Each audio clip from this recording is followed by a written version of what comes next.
एक बार फिर से स्वागत बा आप सगरो श्रोतागण के। आप सब सुन रहल बानी किसान रेडियो बस्ती भोजपुरिया संगीत जय जवान जय किसान जय विज्ञान के तहत आज हमरे स्टूडियो में मौजूद बड़े मेहमान हैं कृषि से संबंधित डॉक्टर दलवीर जी, जिनसे हम चर्चा आपकी जानकारी पहुंचा रहल बानी खेती संबंधी। सर स्वागत बा एक बार पुनः। धन्यवाद आपका। सीधे सीधे हम वो किसान भाई लोगन के एगो औरी बात बतावे चाहताटी। ई जलवायु परिवर्तन बहुत कुछ बदली हो जाला, बिजली चमकेली, यहाँ तक कि हुदहुद जैसन भयावह विनाशकारी प्रकृति के लीला भी होखेली। यह सगरू परिस्थिति में कैसे अपनी फसल के ऊ सुरक्षा करें और ओकर लाभ कैसे मिले, सरकार के कितना लाभ मिल जाला, बहुत आजकल योजना भी चल रहा बा फसल बीमा के। कुछ तनी हमरे किसान भाई के यहू पे संक्षेप में बता दें। किसान भाइयों, मैं आपको बताना चाहता हूँ कि आप अपने फसल का जो है फसल बीमा जरूर कराएं जी। 1 बीघा के लिए जो प्रीमियम है वो 86 रुपये है।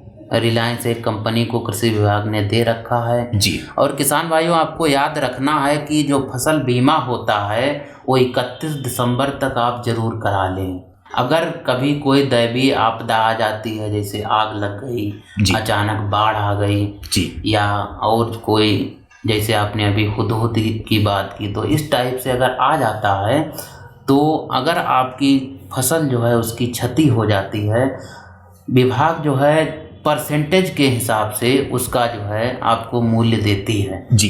एक टीम बनाई जाएगी, उसके बाद में वो लोग जाके सर्वे करते हैं और जितना परसेंट आपका नुकसान हुआ होगा उसके आधार पे आप क्लेम करेंगे, वो क्लेम आपको मिल जाएगा। तो किसान भाइयों, इन चीज़ों से सतर्क रहने के लिए आप अपना फसल बीमा जरूर करवाएं।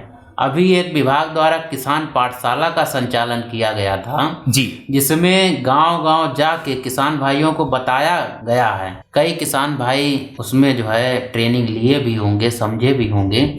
मैं एक चीज़ किसान भाइयों आपको बताना चाहता हूं कि आप अपना जो है किसान पंजीकरण जरूर करा लें जी। जब आपका किसान पंजीकरण रहेगा तभी आप कृषि विभाग की कोई योजना का लाभ ले पाएंगे। और मैं ये भी बता दे रहा हूँ, किसान पंजीकरण के लिए आपको 3 चीज़ों की आवश्यकता पड़ती है। एक तो आपको अपना आधार कार्ड चाहिए, जिससे आपका पता चल जाए कि आप कहाँ के रहने वाले हैं, आपका एक पहचान हो जाए। उसके बाद जो है बैंक खाता चाहिए रहता है, जिसमें जब आप अनुदान जाना होगा तो आपके खाते में जाएगा, उसलिए बैंक खाते की ज़रूरत है। और खतौनी कि आप कितना रकबा है, तीनों चीज़ ले करके और मोबाइल नंबर आप ज़रूर ऐड करा दीजिए, जिससे किसी भी योजना का कोई लाभ लेना होगा या हम लोगों को संपर्क करना रहता है तो किसान भाइयों को फ़ोन किया जाता है, वो आके संपर्क कर लें। जो भी लाभ लेना है ज़्यादा से ज़्यादा आप लाभ ले सकते। बिल्कुल सही डॉक्टर साहब आपने बताया। और निश्चित ही हमारे ऐसे किसान तो अब बच्चे नहीं हैं जो 4G 5G के ज़माने से अछूते हों। आज हर किसान के पास मोबाइल है और वो खेत से ही फ़ोन करके अपनी सुविधाओं का जानकारी ले सकता है। और बहुत सही चीज़ आपने बताया कि वो अपना नंबर ज़रूर दें और आधार यानी अंगूठा ज़रूर लगाएं। पहले के ज़माने में भी अंगूठा दिखाया जाता था, आज अंगूठा आधार बन गया है। तो हमारे किसान भाई बहुत ही आगे निकल गए हैं, उनके अंगूठे को ही आधार बना दिया गया। कोई शर्म और हया की बात नहीं है। थोड़ा सा हम यहाँ जानना चाहेंगे, भंडारण और रख रखाव अपने घर के अंदर किसान कैसे करें? किसान भाइयों, आप जो है अपना बीज जो है खुद तैयार कर सकते हैं जी। जैसे कि अभी गेहूं की कटाई होगी जी, तो आपको बीज भंडार कक्ष में रखने के पहले उसकी नमी देख लेना जी। आप नमी जो है, हम लोग तो साइंटिफिक वे में परसेंटेज के हिसाब से बताते हैं कि 16 से 18% जब हो तभी आप अपने भंडारण में रखें, बीज के रूप में उसको यूज कर सकते हैं। किसान भाई क्या कर सकते हैं जी, नमी को जानने के लिए गेहूं का जो बीज होता है दाना, उसको लेंगे और दांत के नीचे रखेंगे उसको जी। अगर कट की आवाज आती है तोड़ेंगे तो आप समझ जाइए कि पर्याप्त नमी जो है हो गई है, बस आप रखने लायक तैयार हैं। उसके बाद में उस बीज को आप भंडारण रख सकते हैं। भंडारण में रखने के लिए कुछ चीज़ों की विशेष ध्यान रखें, नहीं तो आपका बीज जो है तमाम चीज़ों से खराब हो सकता है। जैसे कि जहाँ पे आपने भंडार कक्ष बना रखा है उसको आप देख लें कि कहीं विंडो से कोई मतलब वैसा जगह तो नहीं छूट गया है जहाँ से नमी आ जाए या तमाम चीज़ें आ जाएं। जी। तो सब चीज़ों को पूरा पैक करने के बाद ही बीज को रखें जी। तभी उसमें जो है आप बढ़िया से बीज को रख सकते हैं और उसी बीज को अगले सीजन में जो है आप प्रयोग करिए। बहुत अच्छा। कहीं से खरीदना नहीं पड़ेगा, मार्केट से या कृषि गोदाम से भी लेने की जरूरत नहीं पड़ेगी अगर ऐसा करते हैं तो। कोई ज़रूरत नहीं है। बिल्कुल डॉक्टर साहब, यहाँ पे बहुत अच्छी सारी ये चीज़ें आपने बताई कि इसका भंडारण रख रखाव पे ज़्यादातर ध्यान ही देना पड़ेगा इनको, और कहीं से लेने की ज़रूरत नहीं पड़ेगी, ये देने के हकदार हो सकते हैं और किसानों को। मार्केटिंग एक बड़ा उम्दा चीज़ है और हर किसान चाहता है कि उसकी लागत का मूल्य वसूल हो। आजकल बहुत सारी चीज़ें मार्केट में उठती भी हैं, किसान बेच के चलाया पैसा खाते में नहीं आ रहा है। कौन सी ऐसी टेक्निक आ जाए, हालांकि विकसित हो रही है लेकिन हमारे सुदूर ग्रामीण अंचल में जो किसान हैं उन तक शायद वो जानकारियां पहुंच नहीं पाती हैं, कैसे उसकी मार्केटिंग करें कि उनका बेहतर लाभ उनको मिले। किसान भाइयों, मैं आपको बताना चाहूँगा, जैसा कि अभी आपने बताया कि हर व्यक्ति मोबाइल यूज कर रहा है। जी। तो एक जो ऐप होता है, जो सॉफ्टवेयर है उसका किसान पारदर्शी योजना नाम से है जी। आप उसको जो है डाउनलोड कर लें और जितनी भी कृषि विभाग की चीज़ें हैं आप उसके बारे में जान सकते हैं। उसके अलावा अपने बस्ती जिला कृषि अधिकारी ऑफिस में एक कृषि सूचना तंत्र जो है जी ऑफिस खोला गया है। जी। माननीय जिलाधिकारी महोदय द्वारा उसका उद्घाटन किया गया, अभी वो आपके बीच में संचालित है। मैं उसका नंबर भी आपको दे दूंगा। तो किसान भाई सीधे फ़ोन से जो है किसी भी समस्या की, चाहे वो मार्केटिंग की हो, चाहे वो आपके खेत में कोई बीमारी की बात हो या कोई खाद आपको समय से नहीं मिल रही है, बीज समय से नहीं मिल रहा है, किसी प्रकार की कोई समस्या हो, आप आराम से उस पर फ़ोन करके आप अपनी शिकायत दर्ज करा सकते हैं, तुरंत ही उसका जो है समाधान किया। ये तो बहुत अच्छी बात है। हमारे किसान भाई निश्चित रूप से समझ भी गए होंगे कि हमें करना क्या है। इस 4G 5G के ज़माने में ऐप डाउनलोड करें और सीधे अपने कृषि अधिकारी से बात करें और इस समस्या का निराकरण भी वो कर सकते हैं अपने खेत से ही। डॉक्टर साहब, निश्चित रूप से ये यहाँ पे अब थोड़ा सा हम जानना चाहेंगे, क्योंकि फसल रबी की चल रही है तो बहुत सारा कुछ मतलब चाहे आलू की खेत में हो या गेहूं पे हो, चकत्ता भी होता है या बहुत सारे होते हैं कीटनाशक, कैसे प्रयोग करें अपनी फसल के लिए, वो कैसे इस्तेमाल कर सकते हैं, चाहे आलू पे हो या गेहूं पे हो। खरपतवार से संबंधित क्या उनको जानकारियां इसको मुहैया करा सकते हैं कि ये खुद निवारण करें। किसान भाइयों, फसल सुरक्षा की अगर बात की जाए तो इस समय प्रमुख रूप से आप गेहूं में गेहूं का मामा जो होता है वो सबसे ज़्यादा नुकसान करता है। जी। तो उसके लिए मैं आपको बताना चाहूँगा, एक सल्फोसल्फ्यूरान दवा का नाम है। एक यूनिट जो है 13.50 ग्राम की होती है, उसको 120 लीटर पानी में मिला के आप स्प्रे करा दीजिए। 15-15 दिन पे 2 बार करा देंगे। हाँ किसान भाइयों, आपको विशेष ध्यान ये रखना है जिस समय आप स्प्रे करें, एक तो सुबह के समय ना करें, एक शाम के समय ना किया करें, हल्की सी धूप रहे। धूप रहने से क्या होगा, जब आप स्प्रे करते हैं तो जो उसका जो पानी होता है वो जाके और दवा के साथ में उसी पत्ती पे चिपक जाता है जी। तो उससे जो है आप जल्दी से उसको कंट्रोल कर सकते हैं। किसान भाई क्या करते हैं, कभी सुबह बूंदे ओस की बूंदें पड़ी हुई हैं, गए स्प्रे कर दिए तो उतना इफेक्टिव नहीं रहता है। तो जब धूप निकले तभी ही स्प्रे करें। इसका खासा ध्यान रखें किसान भाई, शाम हो या सवेरा हो, जल्दीबाजी ना करें, धूप में करें और सही समय पर सही छिड़काव होने से पूरा फायदा मिलेगा। डॉक्टर साहब ने बड़ी अच्छी चीज़ बताई। और डॉक्टर साहब थोड़ा सा दलहनी पे भी आप बता दीजिए, ताकि हमारे किसान भाई बहुत ऐसे हैं जो खासकर मटर, चना, इन्हीं पे ही वो पूरा, गेहूं की बड़ी कम खेती करते हैं, ज़्यादातर बिजनेस ट्रैक पे वो चले जाते हैं। उनके लिए क्या करें, कैसे इनके खरपतवार नाशक के लिए क्या करें वो? किसान भाइयों, आने वाला जो समय है वो दलहनी का ही है जी, क्योंकि आप देख रहे हैं अब जो है दलहन का समय बढ़ रहा है। जैसे बात की जाए अगर चने की जी, तो चना जो है, चने से आप बेसन प्राप्त करते हैं। चने का इतना ज़्यादा प्रयोग बढ़ रहा है और धीरे धीरे उसका उत्पादन भी बढ़ रहा है जी। तो किसान भाइयों, आपको देखने की ज़रूरत ये है, इस समय आपके खेत में जो है चना है, मटर है, मसूर है, इसमें इन सब चीज़ों की खेती जो है की जा रही है। और इसमें खरपतवार की अगर बात तो या फली बेधक इसमें कीड़ा जो है प्रमुख होता है, जी। इन सब की बात की जाए तो जो आपके यहाँ पे इस समय दवाइयाँ उपलब्ध हैं, जी। जिसे एक टोटल नाम से दवाई है, बहुत प्रचलित है। हाँ, तो उसका प्रयोग आप कर सकते हैं और इन बीमारियों से जो है इनका छिड़काव क्या उसी तरीके से हो, दिन में हो, सुबह शाम ना हो? हाँ, इस चीज़ का आप विशेष ध्यान रखें, क्योंकि जब धूप निकली रहती है उस समय स्प्रे करेंगे तो पौधे को जो है ज़्यादा वो कर पाते हैं, उससे आप ज़्यादा जो है जल्दी कंट्रोल कर लेंगे। जी, ये चीज़ें बिल्कुल सही आपने बताई। और हम थोड़ा सा जानना चाहेंगे उन किसान भाइयों के लिए कि ये छिड़काव अरहर विलुप्त होती जा रही है, क्या वजह है कि अरहर की खेती करने से किसान भाई कतरा रहे हैं अब? मैं आपको बताना चाहूँगा, अरहर का जो एक प्रमुख रोग है वो बिल्ट नाम से। जी। अरहर की जो बिल्ट है, और अरहर का एक तो जहाँ पे जल भराव क्षेत्र ज़्यादा होता है वहाँ पे अरहर होता नहीं है जी। और तमाम समस्याएं हैं, नीलगाय की समस्या है, इन सब वजह से जो है किसान बेचारे जो है अरहर नहीं ले पा रहे हैं। अभी आप राजस्थान में जाइए तो वहाँ पे अरहर पर्याप्त मात्रा में मिलेगा। जी। और इस समय जो है दाल तो हर आदमी अरहर की ही खाना चाहता है, लेकिन उत्पादन जो है गिरता ही चला जा रहा है। जी। तो मैं चाहूँगा कि किसान भाई प्रयोग करें। समस्याएं तो हैं जी, नीलगाय की, छोटा आवारा पशुएं मतलब ये इससे काफ़ी ग्रसित हैं, इनका कुछ उपचार भी नहीं हो रहा है। पहले तो हल चलता था, जोड़ी बैल भी चलते थे, कुछ निराकरण किसान अपने उपकरण को बना करके कर लेते थे, कुछ खपत होती थी। आज के दिन में सिर्फ उनको भगाने का ही काम होता है, अपनी फसल बचाने के लिए बाड़ लगाते हैं, चारों तरफ से कटीला तार लगाते हैं, लेकिन फिर भी अरहर बिल्कुल नील होता चला जा रहा है।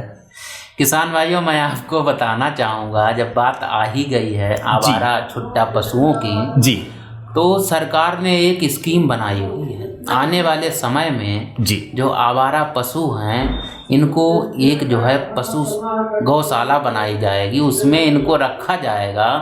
उसके बाद में जो इनका गोबर को अलग निकालेंगे, गौमूत्र को अलग निकालेंगे और उनसे तमाम इंसेक्टिसाइड और पेस्टिसाइड जो है तैयार किया जाएगा।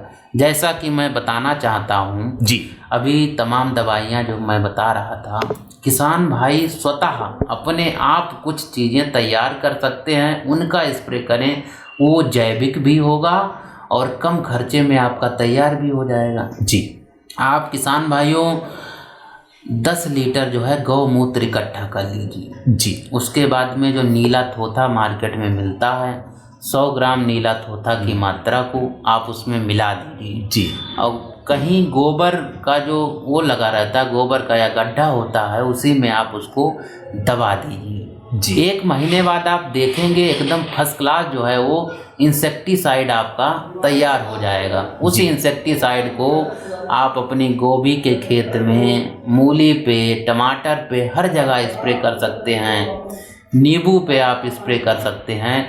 तो आप कम खर्चे में जो है बहुत ज़्यादा फायदा कर सकते हैं। बस थोड़ी सोचने की बात है, जानकारी। हाँ, अभी आप जैसे देख रहे होंगे मार्केट में भिंडी 80 रुपए किलो बिक रही है जी। अब हमारा किसान जब पैदा करता है तो बेचारा 5 रुपए किलो, 10 रुपए किलो बिकती है। लेकिन इस समय क्या है, किसान भाइयों, उद्यान विभाग द्वारा पॉली हाउस जी बनाए जाते हैं। आप उसके लिए भी पंजीकरण करा सकते हैं। आप अपने खेत पे छोटे छोटे पॉली हाउस बनाइए जी, बनवा लीजिए। और होता ये है कि बेमौसमी खेती, जैसे कि भिंडी के लिए आपको ज़्यादा गर्मी की ज़रूरत होती है किसान भाइयों, बरसात के समय में भिंडी होती है। लेकिन जब पॉली हाउस, कभी आपने देखा होगा पॉली हाउस, तो जब उसके अंदर जाएंगे बहुत गर्मी टाइप से लगती है। होता ही है, पॉलीथीन का एक पूरा पैक हाउस जैसा बना देते हैं जी, और टेम्परेचर को मेंटेन करते हैं। उसके अंदर जो है आप इस समय भिंडी उत्पादन करिए, बढ़िया। वही 10 रुपए किलो भिंडी जो आप बेचते हैं उसको 80 रुपए किलो बेच सकते हैं जी। तो इस टाइप से आप, एक चीज़ मैं और बताना चाहूँगा अपने किसान भाइयों को, कृषि विभाग द्वारा बर्मी बेड जो है जिसपे 6000 का अनुदान है वो बनाए जा रहे हैं। किसान भाई हर किसान के घर में एक वर्मी बेड का होना बहुत ज़रूरी है। किसान भाइयों, आपके घर में जो है पशुओं की अगर बात की जाए, पशुपालन भी करना बहुत ज़रूरी है जी। 1-2 जानवर रखिए, खेती करिए और जो उनका गौमूत्र है उसका इंसेक्टिसाइड, पेस्टिसाइड बनाइए और गोबर को आप वर्मी बेड में डालिए, उससे केचुआ की खाद तैयार करिए। जिससे क्या होगा, जो आप इस समय देख रहे हैं तमाम बीमारियों का जो प्रकोप है, आदमी की एक तो लाइफ ही कम होती चली जा रही है। अल्सर है, कैंसर है, तमाम भ्रांतियां जो है, तमाम बीमारियां इस समय फैली हुई हैं। किसान भाइयों, जब आप जैविक करेंगे जी, धीरे धीरे समय आने वाला जो है वो जैविक का समय है जी। और मैं तो यही चाहूँगा कि आप जैविक ही सब कुछ उत्पादन करें, कम लागत में बढ़िया एकदम फर्स्ट क्लास उत्पादन करें, जिससे आप तो स्वस्थ रहेंगे ही, ये सरकारी डिपार्टमेंट के जितने भी लोग हैं, अधिकारी हैं, कर्मचारी हैं, वो स्वस्थ रहेंगे और पूरा समाज जो है, प्रदूषण की समस्या नहीं होगी, पूरा समाज एकदम स्वस्थ रहेगा। तो कहीं ना कहीं ये बेहतर साबित होगा अगर हर एक किसान इस विधा को अपना ले। तो मैं समझता हूं कि उसको भाग करके कहीं चौराहे पर या किसी डॉक्टर को ढूंढने की ज़रूरत नहीं पड़ेगी। अगर वो 4G 5G के अपने उस मोबाइल ऐप से भी लिंकअप रहे और ये सारी जानकारियों के साथ साथ अपने घर पे भी, आपने बताया पशुपालन, निश्चित रूप से उसका होना बहुत ज़रूरी है। उससे बहुत सारी चीज़ें मिलेंगी, चाहे वो बर्मी कंपोस्ट पे चले जाएं या उसके मूत्र से ऐसी सारी विधाओं का आविष्कार भी कर दें और भी किसानों को लाभान्वित करें। डॉक्टर साहब, यहाँ पे हम थोड़ा सा जानना चाहेंगे आपसे, और हमारे किसान भाई, जाहिर सी बात है ज़माना बदल रहा है, समय भी बदल रहा है, खेती करने का नज़रिया भी बदल रहा है। स्मार्ट खेती, आज स्मार्ट शब्द ज़्यादा प्रचलन में आ रहा है। Smart village, smart city, smart चौराहा। हम यहाँ थोड़ा सा कहना चाहेंगे कि स्मार्ट खेती भी कैसे करें, इसके लिए क्या कुछ एक्स्ट्रा अनुभव या जानकारी उनको लेनी पड़ेगी? किसान भाइयों, मैं आपको बताना चाहता हूँ, आप जो है जो स्मार्ट खेती की आप बात कर रहे हैं, वो जैसा कि अभी हमने बताया पॉली हाउस और ग्रीन हाउस जी, वही सब्जी आप जब 10 रुपए किलो वाली 80 रुपए में बेच देंगे, वही स्मार्ट खेती है जी। आप क्या करिए, जैविक की तरफ थोड़ा जाइए, जैविक उत्पादन करिए। जहां आप देखते होंगे कि जैविक का नाम लगते ही सब्जियों के मूल्य बढ़ जाते हैं। अंडा आपका जो 5 रुपए का है मार्केट में बिकता है, वही जैविक अंडा जो है 15-20 रुपए का बिकता है जी। तो किसान भाइयों, जहां स्मार्ट करने की बात है, तो मैं चाहूँगा कि आप विभाग से तमाम कृषक प्रशिक्षण भी चलते रहते हैं, किसान पाठशाला भी गांव में जो है चलाए जा रहे हैं जी। आप उनमें ज़रूर प्रतिभाग करें और कोई भी समस्या होती है तो आप कृषि विभाग में, कृषि भवन में आके संपर्क करें। और जहां तक मुझे उम्मीद है, तो सरकार की प्राथमिकता भी है कि आय को दोगुना किया जाए जी, तो हमें उम्मीद है कि ज़रूर जो है उसमें कुछ वृद्धि की जा सकती है। सही कह रहे हैं, सच कह रहे हैं डॉक्टर साहब। लोग अगर ध्यान से सुने, उस पर अमल करें तो सफल हो सकता है। डॉक्टर साहब, यहाँ पे हम थोड़ा सा जानना चाहेंगे आपसे, चलते चलते एक सवाल होगा आपसे कि उन नंबरों को भी हमारे किसान भाई को बता दें, टोल फ्री नंबर जो है, ताकि वो अपने मोबाइल से अपने ऐप पे जा करके वो जानकारी हासिल कर सकें घर बैठे। किसान भाइयों, जो कृषि विभाग का बस्ती का जो सूचना केंद्र का जो नंबर है, टोल फ्री नंबर, जिस पे आप डायरेक्ट फ़ोन करके किसी भी समस्या की, और कृषि विभाग के जितने भी एलाइड डिपार्टमेंट में हैं जी, चाहे उद्यान विभाग हो, चाहे मत्स्य हो, चाहे पशुपालन हो, सब के बारे में आप घर बैठे ही जानकारी प्राप्त कर सकते हैं। किसान भाइयों, नंबर नोट कर लीजिए, नंबर है 05542283051 05542 28 30 51। जी हाँ श्रोताओं, किसान भाई ये नंबर तो आप जरूर नोट कर लें और इससे आपको बहुत मदद मिलेगी। कहीं से भी कभी भी अपनी खेती संबंधी समस्याओं का निराकरण इस नंबर के माध्यम से कर सकते हैं और वहां पे बैठे अधिकारी आपका समुचित समाधान भी करेंगे। डॉक्टर साहब, चलते चलते आपसे एक सवाल होगा, खेती के साथ ही साथ पौधरोपण कितना जरूरी है? किसान भाइयों, जैसा कि आप जानते हैं, कृषि के साथ में पौधरोपण, पशुपालन आपका हो गया, मत्स्य पालन हो गया, जो एक फार्मिंग सिस्टम जिसको कहते हैं वो आप ज़रूर अडॉप्ट करिए। जैसे आप खेत के साथ में मुर्गी पालन भी कर लीजिए और किनारे किनारे जो मेड़ पे है पौधे भी लगा सकते हैं। यूकेलिप्टस का पौधा है, सागौन का पौधा है, इन टाइप के पौधे आप जो है मेड़ पे लगा सकते हैं, जिससे फसल के साथ साथ में 5 साल 10 साल में जब आपका पौधा भी तैयार हो जाएगा, उस पौधे को काट के आप बढ़िया लाभ जो है कमा सकते हैं। जी हाँ किसान भाइयों, ये बात नोट कर लीजिए आप लोग, क्योंकि एक ऐसी एनएससी है, अगर 2 रुपये का पौधा आप लगाते हैं तो 20,000 की देगा, और कहीं ना कहीं ये भी आपकी आय में ही जुड़ता है। खेती से ही ये आय आपको मिल जाएगी, खेती किसानी तो होती ही रहेगी। और यहाँ पे बने रहिए 90.4 FM गुरु के साथ चल रहा बा भोजपुरिया संगीत। जय जवान जय किसान, और हम बानी ना आपके साथ, कहीं न जाएं। दर्दे दवाई बनल सुनहर जाई, कि रब का रसम मर जाई हो, कि रब का रसम मर जाई। दर्दे दवाई बनल सुनहर जाई, कि अल्लाह का रसम मर जाई हो, कि खुदा का रसम मर जाई। हाय कि रब का रसम मर जाई।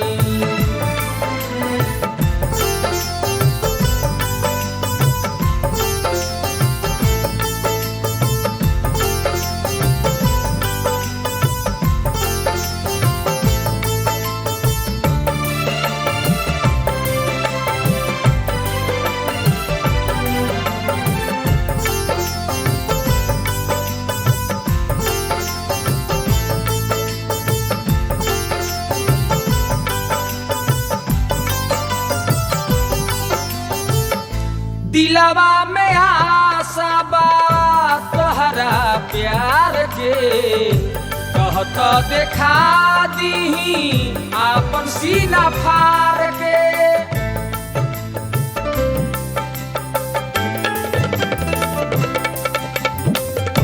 दिलवा में आशा बा तोहरा प्यार के, कहता देखा दी आपन सीना फाड़ के। मन के अपना मंदिर में लिहनी बसाई, कि रब का रसम मर जाई हो, कि अल्लाह का रसम मर जाई। हाय कि रब का रसम मर जाई।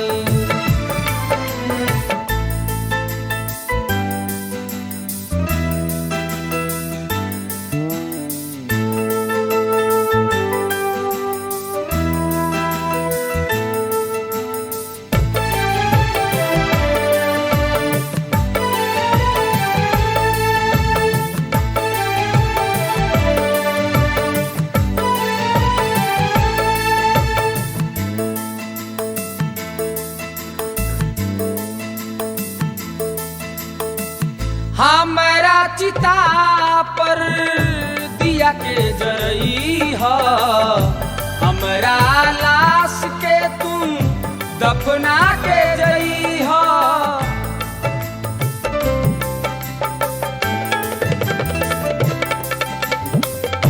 हमारा चिता पर दिया के जरई हो, हमारा लाश के तुम दफना के जई हो। है एगो आशा बाटे गले लग जाई, कि रब का रसम मर जाई हो, कि अल्लाह का रसम मर जाई। हाय कि रब का रसम मर जाई।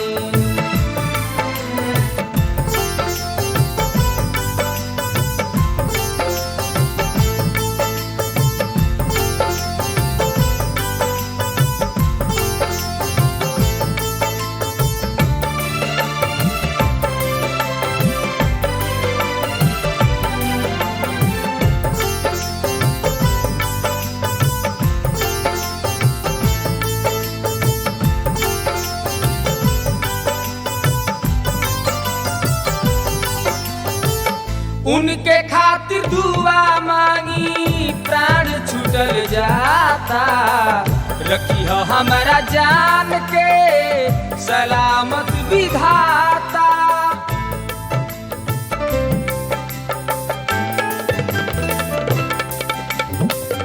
उनके खातिर दुआ मांगी प्राण छूटल जाता, रखी हो हमारा जान के सलामत विधाता। रसिया राधे श्याम कह फांसी चढ़ी जाई, कि रब करसम मर जाई हो, कि अल्लाह करसम मर जाई। हाय कि रब करसम मर जाई।